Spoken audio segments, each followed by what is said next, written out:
He told you straight up that he didn't like you, he didn't like what you were in jail for, and if he was straight to the point. You have some individuals who are very cunning, who can sit there and BS you for 10 minutes, for 20 minutes, and tell you everything you want to hear.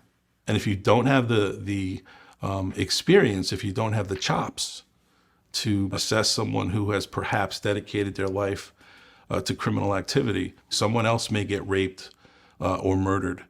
And that's your responsibility. I look at their demeanor, I listen to the sound of their crackling voice, I see perhaps tears in their eyes. Some are true tears, some aren't.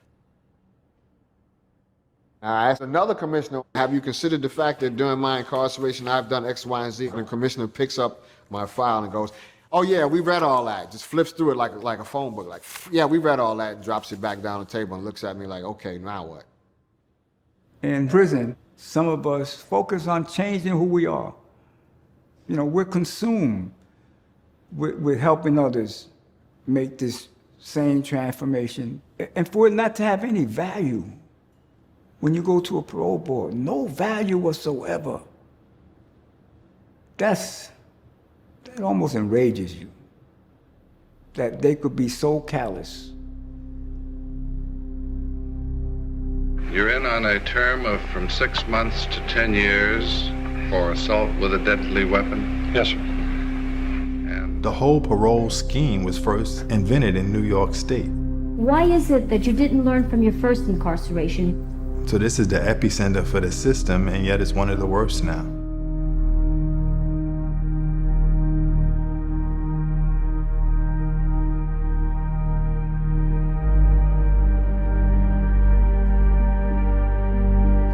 I remember a time that parole was a fair system back in the 80s, but somewhere along the line it got into the punishment era. Good to see you. Nice to see you. Want to shake things up here. How are you? George Pataki practically rode into office on the backs of guys like me. I will be putting before the legislature measures to eliminate parole for violent felons. Violent felons belong in jail.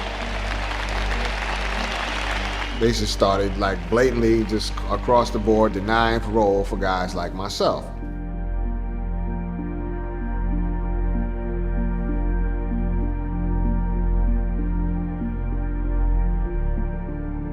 During the Pataki administration, the release rates completely flip-flopped. If you had, let's say, 3 out of 4 who came before the board getting out, 3 out of 4 under Pataki stayed in. He did an absolutely brilliant job. The justice system cannot survive the hug-a-thug mentality, meaning you've had a bad childhood, let me give you a hug, now you can go free.